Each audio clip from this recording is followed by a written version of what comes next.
اللہ اللہ اللہ اللہ رسولہ الکریم اما بعد فاعوذ باللہ من الشیطان الرجیم بسم اللہ الرحمن الرحیم۔ ہم اس وقت پترا جایا ملائیشیا کے دارالحکومت میں موجود ہیں اور یہاں سے آپ کو ایک وظیفہ، وہ وظیفہ جس سے انسان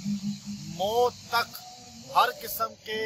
جسمانی اعضاء کے نقصان سے بچ سکتا ہے، اور وہ خاص وظیفہ اس زمین پر بتانے کا مقصود یہ ہے کہ ہر زمین ہماری گواہ بن جائے کہ ہم اللہ کا پیغام اللہ کے بندوں تک پہنچانے والے ہیں۔ اور صحیح معنوں میں وہ وظیفہ جو مسجد نبوی کے شیخ اور استاد اور استادوں کے ائمہ کے سینئر استاد شیخ قاری بشیر صاحب دامت برکاتہم العالی نے ہمیں بتلایا اجازت کے ساتھ، اور وہ وظیفہ مفتی شفیع صاحب رحمت اللہ علیہ کا مجرب وظیفہ ہے کہ اگر انسان یہ عمل روزانہ 3 مرتبہ کر لے، یہ آیت کریمہ جو سورہ روم کی ہے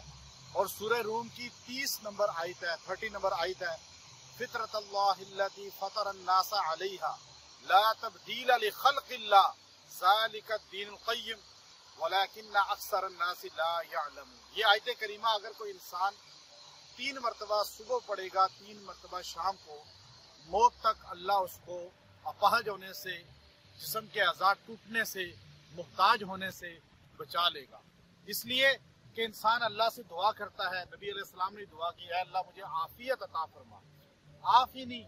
یہ انسان اللہ سے کہتا ہے فی الدنیا والآخرہ، دنیا کی عافیت یہ ہے کہ انسان اعضاء کے نقصان سے بچ جائے۔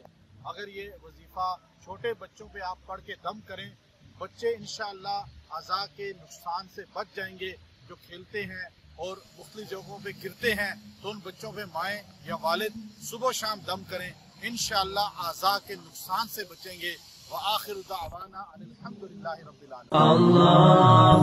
اللہ